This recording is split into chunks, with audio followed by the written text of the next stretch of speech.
বৃহস্পতিবার থেকে আগরতলার এমবিবি স্টেডিয়ামে শুরু হতে যাচ্ছে রঞ্জি ট্রফির গুরুত্বপূর্ণ ম্যাচ। মুখোমুখি হচ্ছে স্বাগতিক ত্রিপুরা এবং উত্তরাখণ্ড। ঘরের মাঠে নিজেদের শ্রেষ্ঠত্ব প্রমাণ করতে মুখিয়ে আছে ঋদ্ধিমান মনীষীরা। আজ সকাল থেকে এমবিবি মাঠে দুই দলের শেষ মুহূর্তের প্রস্তুতি সেরে নিল। চলুন দেখে নেই বিস্তারিত রিপোর্টে।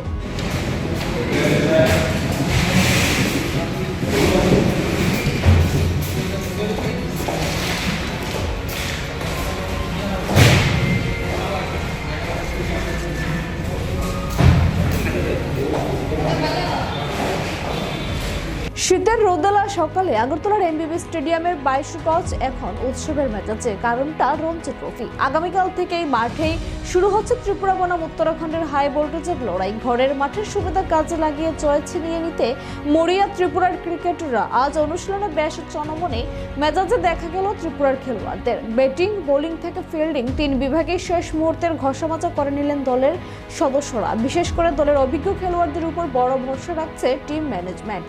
পিচ নিয়ে চলছে চুলাচেরা বিশ্লেষণ। অন্যদিকে ছেড়া কথা বলতে রাজি নয় সফরকারী উত্তরাখণ্ড দলও। তারাও আজ এমবিবি মাঠে দীর্ঘক্ষণ ঘাম জড়িয়েছে। ত্রিপুরার পরিবেশ ও উইকেটের সাথে মানিয়ে নিতে মরিয়া তারা। সব মিলিয়ে ক্রিকেট প্রেমীদের জন্য অপেক্ষা করছে এক রুদ্ধশ্বাস 4 দিনের লড়াই।